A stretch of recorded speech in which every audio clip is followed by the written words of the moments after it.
আজ আপনাদের সাথে মুখরোচক ধনিয়া পাতা ভর্তা রেসিপি নিয়ে হাজির হয়ে গেলাম। আর ভর্তাটা দেখে নিশ্চয়ই বুঝে গিয়েছেন যে কতটুকু লোভনীয় একটা ভর্তা তৈরি করে নিয়েছি। আসসালামু আলাইকুম এভরিওয়ান, কেমন আছেন সবাই? আশা করি সবাই ভালো আছেন।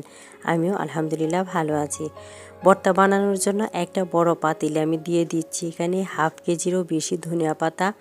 তো ধনিয়া পাতাটা আমি কিন্তু আস্তই ধুয়ে পরিষ্কার করে দিয়ে দিয়েছি। আর আপনারা চাইলে কিন্তু ধনিয়া পাতাটা কেটেও দিতে পারেন। তো ধনিয়া পাতাটা দিয়ে এর সাথে অ্যাড করে দেব কাঁচামরিচ। তো এখানে আমি 10-12টা কাঁচামরিচ দিয়ে দিয়েছি আর সাথে সামান্য লবণ অ্যাড করে দিয়েছি। আর এখন চুলাটাকে বাড়িয়ে দিয়ে আমি ধনিয়া পাতাটা সিদ্ধ করে নেব। তো এই পর্যায়ে কিছুটা কমে গেছে, এখন আমি এটাকে নেড়ে চেড়ে আর একটু উল্টিয়ে দিব।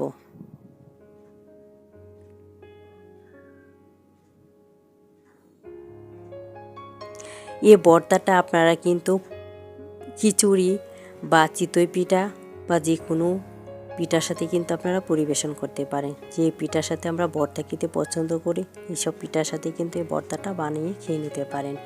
বিশেষ করে এখন যেহেতু শীতের দিন, চিতই পিঠা গোটা পিঠাটাই বেশি খাওয়া হয়। তো চাইলে কিন্তু চিতই পিঠা গোটা পিঠা বা খিচুড়ির সঙ্গেও কিন্তু পরিবেশন করে নিতে পারেন। তো আমি এখন কিন্তু পানিটা শুকিয়ে নিয়েছি, কথা বলতে বলতে আমার পানিটাও কিন্তু শুকানো হয়ে গেছে। তো এখন একটা ফ্রাই প্যান বসিয়ে দিয়েছি আর ফ্রাই প্যানে আমি 3 টেবিল চামচের মতো তেল দিয়ে দিলাম। আর তেল দেওয়ার পর এখানে একটা আস্ত রসুন দিয়ে দিয়েছি। রসুনটাকে একটু মাঝখানে কেটে দিয়েছি, যেহেতু কোয়াগুলো অনেক বেশি বড় বড়, তাই যাতে করে তাড়াতাড়ি নরম হয়ে যায়। তো এখন আমি রসুনটাকে একটু নেড়ে চেড়ে লাল করে ভেজে নিব। আর এর সাথে অ্যাড করে দিব পেঁয়াজ কুচি।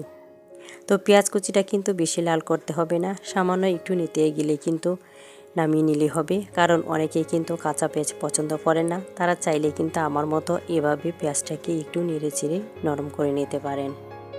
আরেকটা সুবিধা হচ্ছে, যদি পেঁয়াজটা একটু ভেজে নেন তাহলে নর্মাল ফ্রিজে রেখে অনেকদিন পর্যন্ত এটা খেতে পারবেন। এ পর্যায়ে আমি দেখেন পেঁয়াজটাকে একটু নেড়ে চেড়ে চুলাটাকে বন্ধ করে দিব।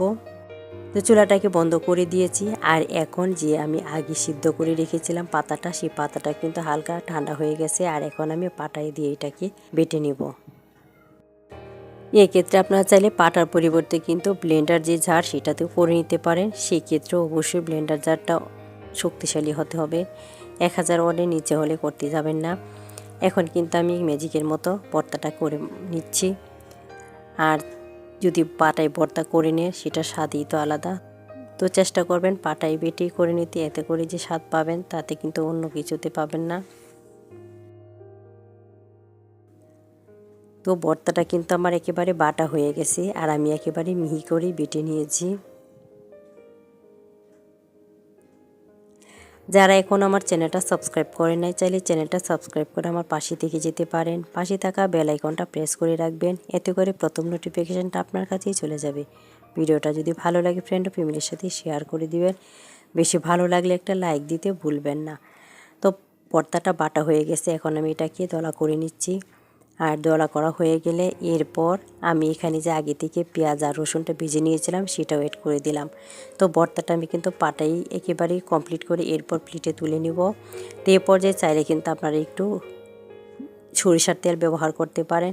তো আমি যেহেতু তেলটা আর দিতে চাচ্ছি না, তাই আর তেলটা ব্যবহার করলাম না। তো যারা একটু সরিষার তেল দিতে চান এই পর্যায়ে একটু দিয়ে নেবেন। আর এখন আমি দেখেন রসুন আর পেঁয়াজটা একটু মিশিয়ে এরপর ভর্তার সঙ্গে মানে পাতাটার সঙ্গে মিশিয়ে নিব। তো রসুনটাকে একটু ভেঙে নিচ্ছি।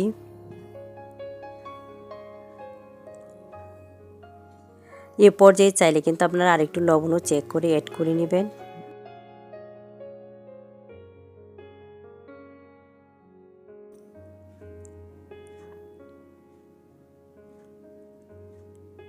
এখন কিন্তু একটু কষলিয়ে এরপর মিশিয়ে নিচ্ছি। তো আমার এটা কিন্তু ভর্তাটা একেবারেই কমপ্লিট হয়ে গেছে। আর এখন আমি এটাকে তুলে নিচ্ছি। আর পাটায় কিন্তু আমি একটু ভাতেও খেয়ে নেব। তো যারা এইভাবে পাটা মোছা ভাত খান অবশ্যই কমেন্ট করতে ভুলবেন না। ভর্তার কালারটা যদি পারফেক্ট সবুজ রাখতে চান তাহলে কিন্তু চুলার হিটটা বাড়িয়ে পাতাটা সিদ্ধ করে নেবেন। তো দেখলেন তো খুব সহজেই কিন্তু একটা সুস্বাদু ধনিয়া পাতা ভর্তা বানিয়ে নিয়েছি। তো বাসায় যারা এখন এভাবে ধনিয়া পাতা ভর্তা করে খান নাই, আশা করি আজকের ভিডিওটা পুরোটা দেখে এভাবে ভর্তা করে খেয়ে নেবেন।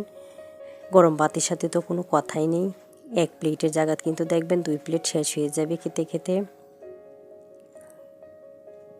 দেখুন ভাতটাও খেয়ে নিচ্ছি বিসমিল্লাহ বলে। আর এরপর আবারও ভর্তাটা একটু দেখিয়ে দিব। তো দেখেন কত সুন্দর কালার হয়েছে ভর্তা। ভালো থাকবেন, আল্লাহ হাফেজ।